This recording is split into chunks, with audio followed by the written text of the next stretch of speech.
지난 주일부터 히브리서 11장 본문을 중심해서 믿음으로라는 말씀 시리즈를 시작했습니다. 기억해 보시면 지난주 말씀을 통해 삶의 공고한 순간에 우리가 가장 먼저 확인해야 될 것이 믿음이라고 말씀을 드렸어요. 필요한 것도 많이 있고 점검할 것도 많이 있지만 무엇보다 믿음을 살피라고 성경은 우리에게 말씀해 옵니다. 그러면서 믿음이 무엇이냐? 믿음은 바라게 하는 힘이고 보이지 않는 것을 보게 하는 능력이라고 말씀을 드렸습니다. 소망할 수 없는 상황에서 소망하게 하는 힘, 꿈꾸지 못할 상황에서 꿈꾸게 하는 능력이 믿음이라는 거죠. 그렇기 때문에 믿음이 있는 자의 삶은 달랐습니다. 믿음이 있는 자의 삶은 하나님의 이야기, 간증을 담아내는 인생이라고 말씀을 드렸지요. 그리고 이어지는 본문 4절부터 이제 믿음을 통해 그렇게 인생의 귀한 간증을 남긴 이들의 삶을 우리가 만나게 됩니다. 오늘은 그 첫 시간으로 오늘 함께 만날 믿음의 증인이 누구예요? 아벨입니다. 아벨을 함께 살피기 원해요. 성경에 수많은 믿음의 인생들이 나오지요. 그런데 흔히 우리가 믿음하면 우리가 가장 먼저 떠올리는 사람은 누가 떠오르세요? 믿음하면 누가 떠오르십니까? 아브라함을 많이 떠올리십니다. 왜요? 아브라함을 우리가 믿음의 조상이라고 이야기하거든요. 믿음의 조상 아브라함을 이야기하지요. 분명히 아브라함이 큰 믿음의 족적을 남겼고 몇 주 후에 우리는 그런 아브라함을 만나게 될 것입니다. 아브라함이 믿음의 거인인 게 맞아요. 하지만 오늘 본문을 보시면 믿음의 조상은 아브라함이지만 믿음의 시조, 가장 먼저 믿음의 반응을 가지고 있었던 사람은 아브라함이 아니라 아벨인 것을 우리가 확인하게 돼요. 인류 역사 속에 첫 번째 믿음을 가졌던 사람, 그가 아벨이라는 거죠. 아벨은 하나님이 지으신 첫 번째 사람이었던 아담과 하와 그들의 아들입니다. 지난 시간 기억해 보시면 믿음이 알미 되고 그 알미 우리의 삶을 견인한다고 말씀을 드렸어요. 이게 믿음의 프로세스인 거죠. 처음부터 내가 아는 게 아니에요. 하지만 믿으면 알게 돼요. 내가 말씀으로 천지가 창조된 것을 믿으면 이제 세상을 바라보면서 이 세상을 하나님이 지으셨구나라고 알게 되는 거죠. 그것을 알므로 이 세상에서 그 하나님을 인정하는 삶을 살아내게 되는 거예요. 이게 믿음의 프로세스죠. 믿으면 알게 되고 그 알미 우리의 삶을 견인해 갑니다. 그런데 생각해 보면요, 아담과 하와는 그런 맥락에서 하나님을 향한 믿음을 생략할 수 있는 사람들이었습니다. 그들에게는 믿음을 요구하지 않아도 되었다는 거예요. 왜요? 그들은 이미 하나님을 알고 있었기 때문입니다. 아담과 하와만큼 하나님을 분명히 안 사람이 또 누가 있겠어요? 그분이 자신들을 지으셨어요. 그 하나님을 직접 만났습니다. 그 하나님을 직접 보았습니다. 그분께 들었습니다. 그리고 심지어 그분과 함께 살았답니다. 이것이 아담과 하와의 삶인 거지요. 그렇기에 그들에게 있어서 하나님은, 아담과 하와에게 있어서 하나님은 실은 믿음의 대상이 아니라 알의 대상이었어요. 믿음이 없어도 알 수 있는 분이 하나님이셨다는 거죠. 그렇기에 믿음의 반응이 그들에게 없을지라도 하나님은 아담과 하와에게는 너무나 당연한 분이셨어요.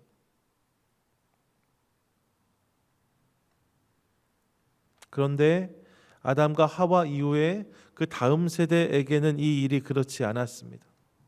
아담과 하와가 에덴 동산에서 쫓겨난 다음에 이제 출산이 시작되어지죠. 그리고 자녀를 낳게 되는데 그렇게 태어난 아담과 하와의 2세들, 인류의 두 번째 세대이죠.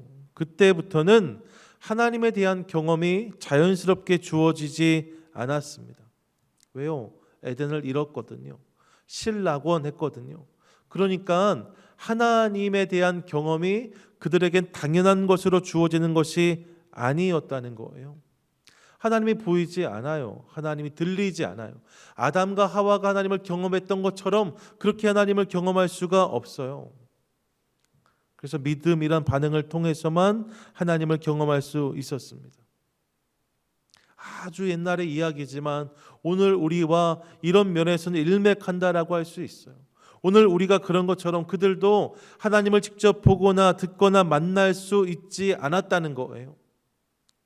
물론 하나님이 특별한 은혜를 주시면 그런 일들이 경험될 수 있지만 일반적인 일이 아니잖아요. 그들에게도 하나님은 믿음을 통해서만 경험되는 분이었다는 거죠.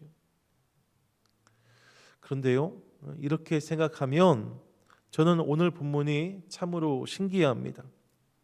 왜냐하면 믿음으로 하나님을 만나야 되는 첫 번째 세대, 이 일이 실은 쉬운 일이 아니기 때문에 그렇습니다. 물꼬를 튼다고 하잖아요.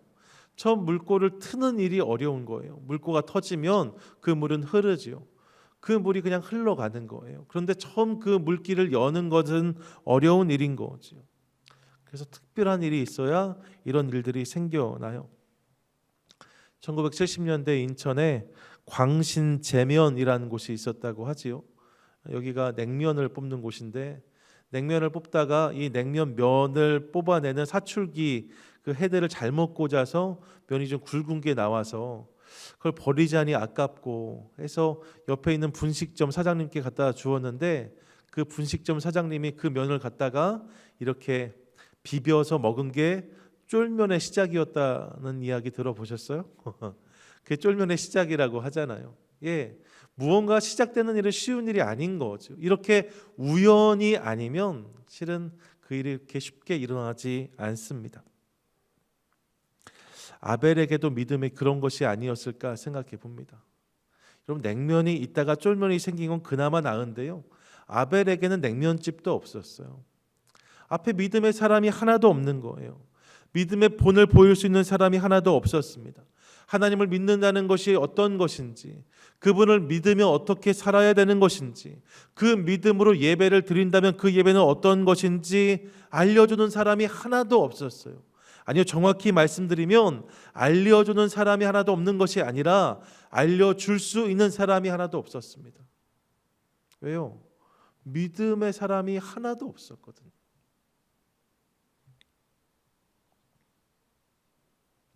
전에 오랫동안 절에 다니시던 어머니를 이렇게 인도에서 어머니를 모시고 교회에 나오셨던 한 집사님이 계셨어요.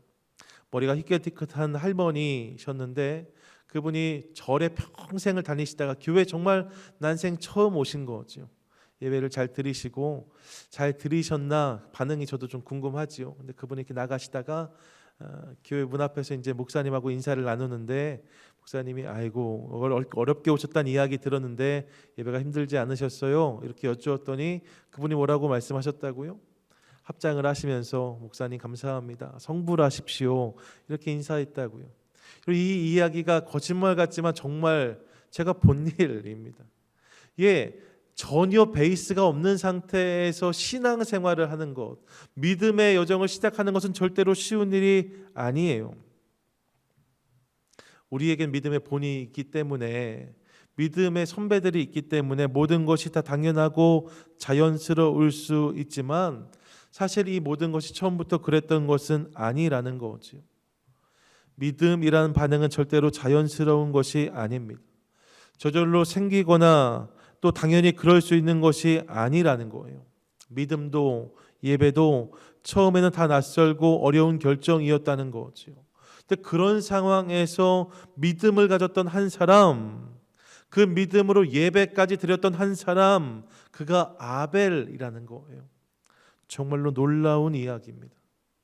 믿음이라는 것에 대한 개념조차 없을 때에 하나님에 대한 믿음을 키웠던 사람, 그가 아벨인 거죠.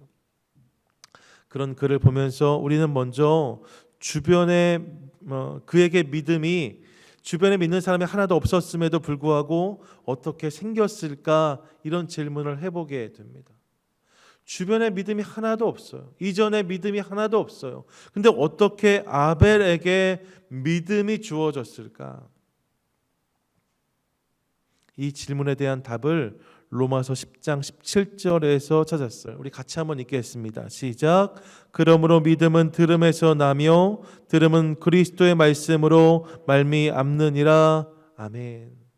성경이 뭐라고 말씀합니까? 믿음은 들음에서 난다라고 말씀해요. 들음이 믿음을 빚어낸다는 거죠. 그렇게 생각하니까 아벨의 믿음이 이 들음에서 시작되었구나. 우리가 그렇게 생각해 볼 수 있습니다. 모든 믿음은 들음에서 나요. 그러면 아벨도 들음을 통해서 믿음을 얻게 되었을 텐데 그 들음이 어디로부터 왔을까? 누가 아벨에게 들려주었을까요? 아담과 하와를 생각해 볼 수 있습니다.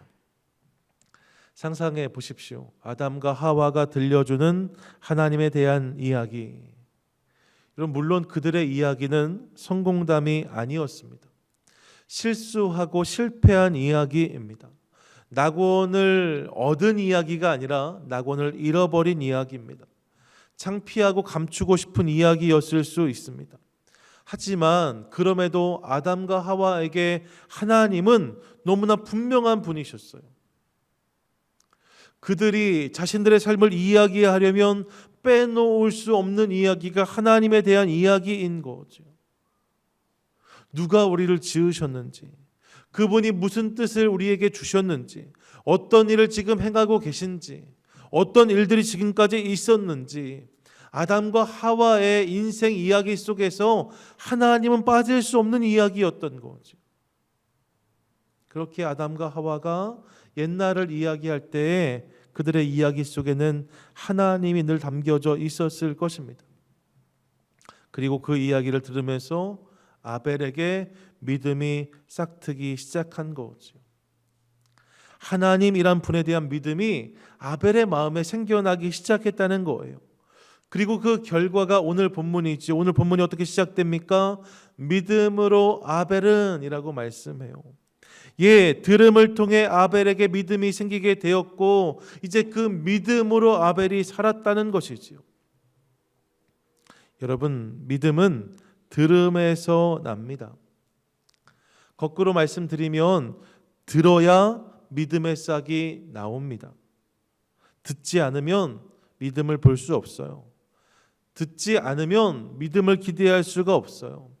그래서 로마서 10장 14절에서 이렇게 말씀하는데 같이 한번 읽겠습니다. 시작. 그런즉 그들이 믿지 아니하는 일을 어찌 부르리요? 듣지도 못한 일을 어찌 믿으리요? 전파하는 자가 없이 어찌 들으리요? 아멘. 이건 무엇입니까? 그들이 부르려면 믿어야 하고 믿으려면 들어야 하는데 들려주는 이가 없다면 이것이 가능하겠냐? 이렇게 묻고 있는 거예요. 하나님에 대해서, 예수 그리스도에 대해서, 그분을 믿는 삶에 대해서 들려주는 자가 있어야 한다는 것이죠. 그래야 믿음이 생겨난다는 거예요. 생각해 보면 오늘 우리에게도 그런 분들이 계셨습니다. 우리에게도 이 복음을 전해준 사람들이 있었어요. 여러분, 복음이 나에게 뚝 떨어졌다라고 절대로 착각하지 마십시오. 이 복음이 나에게 어느 날 그냥 뚝 떨어진 것, 그냥 주어진 것이라고 절대로 착각하지 마십시오. 2000년 전 예수 그리스도께서 이 땅에 오셔서 십자가를 감당하시고 우리를 위해 피 흘려 죽으시고 부활의 첫 열매가 되신 다음 그 복음이 나에게 임하기까지 누군가는 이 일을 위해서 땀을 흘렸고 누군가는 이 일을 위해서 피를 흘렸습니다. 누군가는 이 일을 위해서 자신의 시간을 들였고 누군가는 이 일을 위해 자신의 재산을 내놓았습니다. 누군가는 목숨까지 바치면서 이 일에 헌신하였습니다. 그 결과로 복음이 지금 우리에게 와 있는 거죠. 여러분, 2000년 전 그 복음이, 그 멀리 떨어져서 생겨났던 그 복음이 오늘 우리에게까지 오기에 여러 사람들의 수고와 헌신이 있었다는 거예요. 그것을 통해서 우리가 복음을 듣게 된 것이죠. 우리도 들어서 믿었습니다. 들음을 통해 우리에게 믿음이 생겨났습니다. 그렇기에 이제 그 복음은 우리에게도 들려주는 인생, 전하는 인생이 되어야 된다라고 말씀하고 있습니다. 나를 통해 복음이 흘러가야 된다는 거예요. 여러분, 난 전할 것이 없다 말씀하지 마세요. 부끄러워서라고 말씀하지 마세요. 낙원을 잃었던 아담과 하와에게도 전할 이야기가 있었답니다. 여러분, 그들의 이야기가 부끄러운 이야기였지만 그 이야기가 아벨의 믿음이 되는 과정을 우리가 보게 돼요. 그렇게 우리 가운데 작은 믿음이 있다면 마땅히 그 믿음을 고백하는 것을 통해서 누군가에게 이 복음을, 이 예수 그리스도를 흘려보내는 은혜가 우리 삶 가운데 있어지기를 원합니다. 몇 주 전 중고등부 부모님들하고 저희가 줌 미팅을 했는데요. 그렇게 이야기를 함께 나누고 근황을 살피다가 이제 막 자녀를 대학에 보내야 되는 부모님이 자녀를 대학에 보내야 되니까요, 타지로 멀리 보내야 되니까 그 자녀에게 막상 그 자녀 떠나 보내려고 하니까 들려준 믿음의 이야기, 보여준 믿음의 본이 적은 것 같아서, 없는 것 같아서, 주어진 시간은 적은데 너무나 안타깝다면서 눈물을 보이시더라고요. 공감이 갔습니다. 자녀를 객지로, 타지로 보내는 경우 여러분, 이런 마음이 왜 없겠어요? 모든 부모가 같은 마음 아니겠습니까? 좀 더 믿음에 대해서 이야기할 걸, 좀 더 믿음의 본을 보여줄 걸. 그들이 이제 그곳에서 혼자 살아가야 되는데 내가 그들이 흔들리지 않은 믿음의 본을 잘 보였는가, 이 생각 다 할 수 있잖아요. 그래서 흐르는 눈물, 그런데 그 눈물이 참 귀해 보였습니다. 그 눈물을 보면서 늦지 않았다 생각했습니다. 그 마음이 그분에게 있으므로 자녀를 위해서 기도하고 지금부터라도 더 좋은 믿음의 본을 보이기 시작한다면 하나님이 저 자녀의 삶 가운데 놀라운 일을 행하시겠구나, 그런 소망을 품어 보았습니다. 여러분, 그분만 그런 것이 아닙니다. 우리 주변에도 우리를 통해 하나님에 대해서, 복음에 대해서 들어야 하는 이들은 얼마든지 있습니다. 어떤 분들에게는 배우자가, 어떤 분들에게는 부모님이, 혹은 자녀들이, 친지들이, 이웃이, 직장 동료가, 이 모든 사람들이 나를 통해 들어야 되는 이들인 거지요. 주님은 오늘도 나를 통해 그들이 이 이야기 듣기를 원하십니다. 그러므로 이 사실을 기억하며 하나님께서 내 삶 가운데 허락하신 귀한 믿음의 간증들, 하나님의 이야기들 여러분 흘려보내는 것을 통하여서 나를 통해 이 복음을 듣는 역사가 계속 이어지는 감격이 우리 삶 가운데 있게 되기를 간절히 소망합니다. 더불어 아담과 하와로부터 들음을 통해 아벨이 믿음을 갖게 되었다 말씀을 드렸는데, 여러분, 그렇게 이야기하면 우리 안에 생기는 질문이 있어요. 그 질문이 무엇일까요?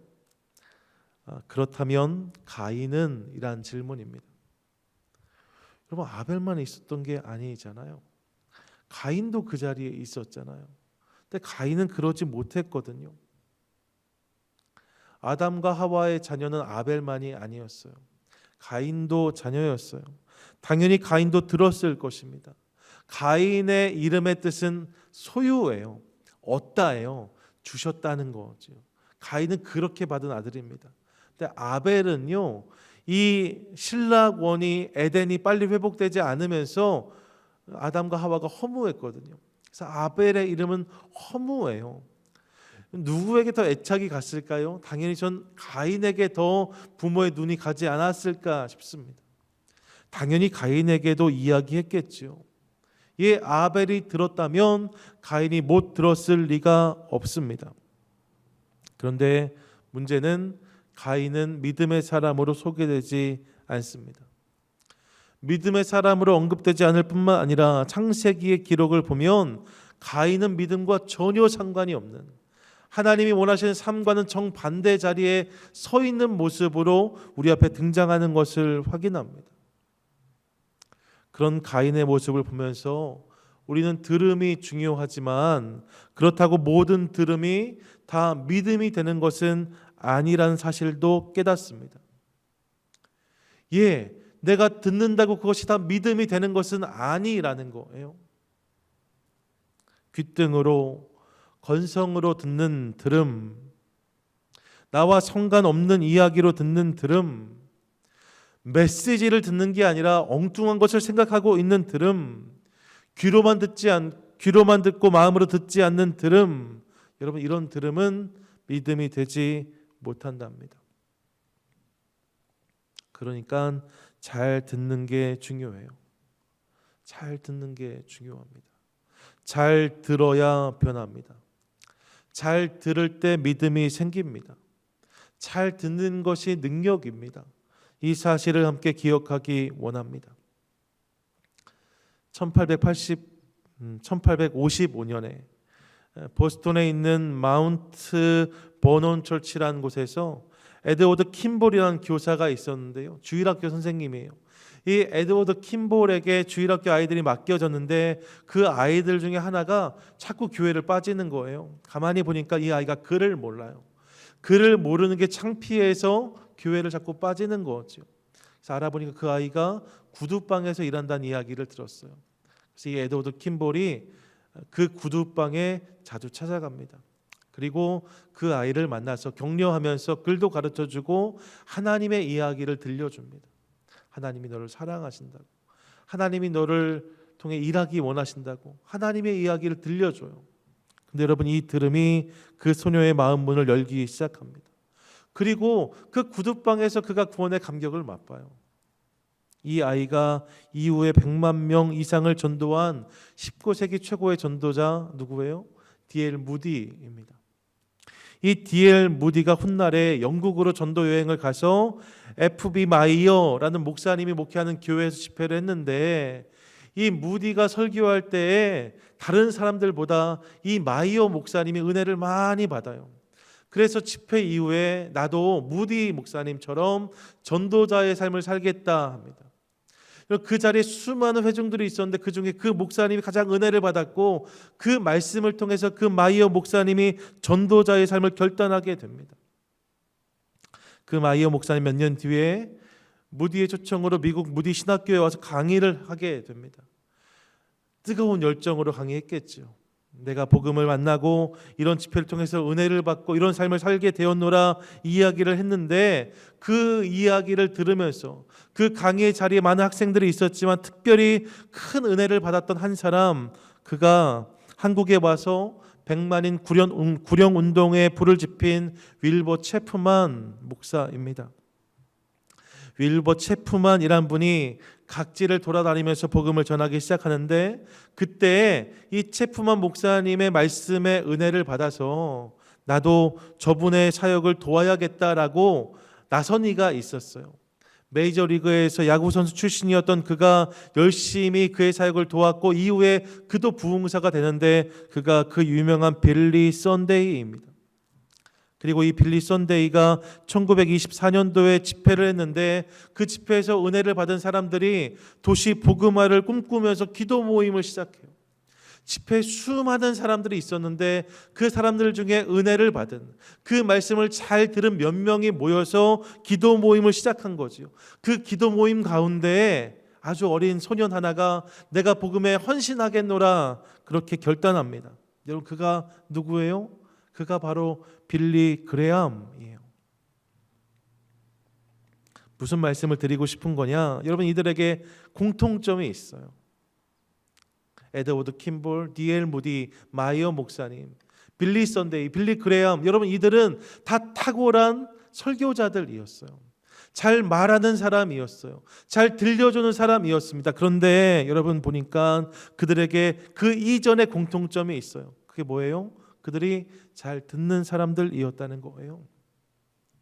하나님이 나에게 허락하신 음성에 대해서 잘 듣는 사람들이었어요.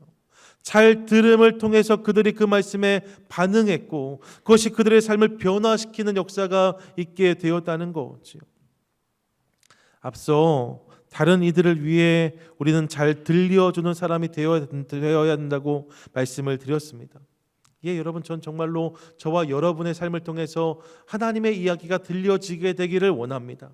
하지만 이것을 위해서 우리 꼭 기억해야 될 것이 있습니다.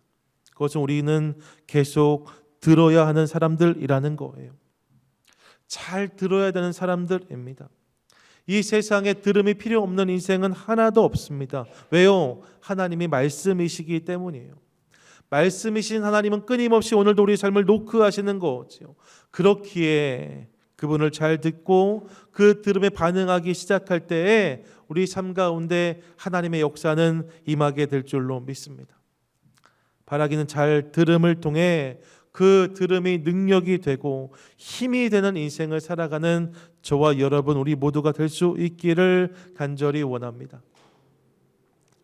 끝으로 그럼 아벨이 들음을 통해서 믿음을 갖게 되었는데 그 믿음을 통해서 어떤 일을 하였는가? 그 믿음이 무엇을 가능하게 하였는가 생각해 보기 원해요. 믿음의 사람이었던 아벨, 그가 그 믿음으로 무엇을 하였습니까? 오늘 본문을 보시면 그가 믿음으로 더 나은 제사, 더 나은 예배를 하나님께 드렸다라고 성경은 말씀합니다. 오늘 본문인데요. 11장 4절 우리 한 번 더 같이 읽겠습니다. 시작. 믿음으로 아벨은 가인보다 더 나은 제사를 하나님께 드림으로 의로운 자라 하시는 증거를 얻었으니 아멘. 예, 무엇이에요? 아벨이 그의 믿음을 통해 더 나은 예배를 드릴 수 있었다는 거예요. 더 나은 예배가 무엇으로 가능해집니까? 믿음으로 가능해졌다는 거지요. 이 사실을 함께 기억하기 원합니다. 우리 신앙생활에서 예배는 참 중요합니다. 예배 생활이 신앙생활이고 신앙생활이 예배 생활이에요. 예배가 신앙의 본질이라고 할 수 있습니다. 그래서 예배가 힘을 잃으면 신앙도 여리해지죠. 팬데믹 상황에서 여러 가지 것들이 어려워졌어요. 전 세계 모든 교회가 다 마찬가지로 어려운 시간을 겪었습니다. 하지만 이 어려운 시간들 속에서 모든 교회가 일심으로 놓치지 않으려고 애썼던 것이 예배입니다. 왜요? 예배가 가장 중요하기 때문인 거죠. 히브리서 11장에서 믿음의 행위를 소개하는데 그 많은 믿음의 행동들, 삶의 모습들 중에 가장 먼저 첫 자리에서 언급되는 것 또한 예배인 것을 확인하게 됩니다. 그만큼 예배가 중요하다는 거예요. 그렇기에 신앙에서 예배가 중요하기 때문에 우리 안에 더 나은 예배에 대한 소망이 있습니다. 더 나은 예배를 드리고 싶은 갈망이 있을 수 있습니다. 그런데 오늘 성경은요, 그 더 나은 예배를 드릴 수 있게 하는 것이 믿음이라고 분명히 말씀하고 있습니다. 우리에게도 더 나은 예배에 대한 소망이 있으니까 자꾸 우리는 다른 것들을 찾아요. 더 좋은 시설이 있으면, 더 좋은 장비가 있으면, 더 좋은 말씀이 있으면, 더 좋은 찬양이 있으면, 더 좋은 공동체가 있으면, 예, 여러분 그런 것들을 기대하면 더 나은 예배를 경험할 수 있지 않을까 생각해 봅니다. 물론 그런 것들이 더 나은 예배를 위해 도움이 되기도 합니다. 팬데믹 기간 가운데 온라인으로 예배할 수밖에 없는 상황인데 이런 상황에서 여러 가지 장비와 시설을 섬겨주신 분들이 계셨어요. 이전에 없던 것들이 많이 들어온 거죠. 덕분에 1년 동안 온라인 예배를 잘 감당할 수 있었습니다. 그것에 대한 감사가 있습니다. 예, 그런 것들을 통해서 우리가 예배를 보다 잘 드릴 수 있는 여건들이 조성된 거지요. 하지만 성경은 본질적으로 더 나은 예배는 더 좋은 믿음을 통해 경험하게 된다라고 말씀해요. 여러분, 더 나은 예배를 드리려면 다른 것이 아니라 더 좋은 믿음이 있어야 되는 거예요. 아벨이 다른 것이 아닌 믿음을 통해 더 나은 예배를 드렸다라고 성경은 말씀하고 있습니다. 예, 더 좋은 믿음이 우리로 하여금 예배 가운데 감격하게 하고 더 좋은 믿음이 우리로 하여금 예배 가운데 그분을 누리게 하며 더 좋은 믿음이 우리로 하여금 예배 가운데 결단하게 한다는 거지요. 이 사실을 마음에 새기기 원해요. 예, 더 좋은 믿음이 더 나은 예배를 경험하게 한답니다.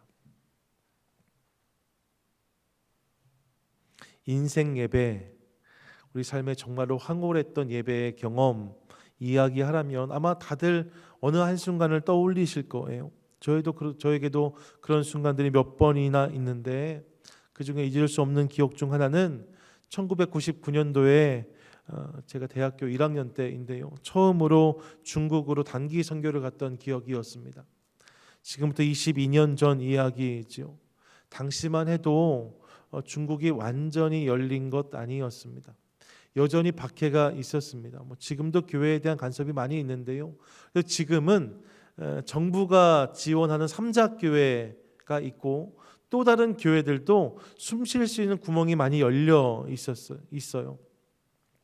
그 당시에는 지역마다 정부가 인정한 삼자교회만 교회로 설 수가 있었고 나머지 모든 기독교 신앙은 탄압을 받을 때였습니다. 예수를 믿는다는 이유로 공안에게 끌려가기도 하고 어려움 당하는 일들이 있었습니다. 그 20년 전 중국 심양에 방문했다가 심양에 조금 나간 아주 촌동네인데 그곳에 있는 가정예배를 방문할 수가 있었어요. 이 가정교회는 삼자교회와는 대척점에 서 있는 교회로 박해가 심할 때부터 신앙의 야성을 지키면서 그렇게 자신들의 믿음을 지켜온 사람들, 가정교회거든요. 심양 근처에 있는 그 가정교회는 주로 조선족 분들이 모여있는 가정교회였습니다. 비밀교회인 거죠. 그들과 만나서 예배할 수 있었어요. 그들과 만나러 갔는데 장소에 도착해서 한참을 후미진 곳으로 들어갔습니다. 그들이 예배하는 곳에 갔더니 건물도 없고 그냥 가정집인데 아주 허름한 집인데 그 집 안에 좁디 좁은 방에 빼곡히 현지인들이 들어 앉아 있었어요. 당연히 마이크도 없고 건반도 없었습니다. 한여름이었는데 선풍기도 없었어요. 땀내가 진동을 하는 그곳에서 함께 예배하는데 조선족 분들이시니까 우리말도 알아듣고 그렇게 함께 찬양을 하는데 예수 사랑해요 그 찬양을 하는데 그분들이 흘렸던 눈물의 모습을 저는 잊을 수가 없습니다. 좋은 시설이 있는 게 아니었어요. 좋은 목회자가 있는 것도 아니었어요. 하지만 그들 안에 하나님을 향한 간절한 믿음과 확신이 그들로 하여금 그런 예배를 드리게 하더라는 거죠. 사랑하는 여러분, 오늘도 주님은 그런 예배로 우리를 초대하십니다. 그런 예배는 더 좋은 믿음을 통해 경험할 수 있다라고 말씀을 해요. 그 믿음이 있을 때에 더 나은 예배를 경험한다라고 성경은 분명히 말씀하고 있습니다. 그러므로 바라긴 저와 여러분이 모두가 더 좋은 믿음으로 더 나은 예배를 드리는 귀한 믿음의 성도들 될 수 있기를 원합니다. 그런 예배가 우리 가운데 열리기 시작할 때 우리는 우리 예배 가운데 하나님 나라를 경험하게 될 것입니다. 주의 음성을 듣게 될 것입니다. 세상이 감당할 수 없는 결단들을 우리가 품어내게 될 줄 믿습니다. 바라기는 믿음 안에서 그런 예배를 드리라 말씀하신 주의 음성을 오늘 우리를 향한 음성으로 받음을 통하여서 더 좋은 믿음으로 더 나은 예배를 경험하는 저와 여러분 우리 모두가 되시기를 주님의 이름으로 간절히 축원드립니다. 아멘.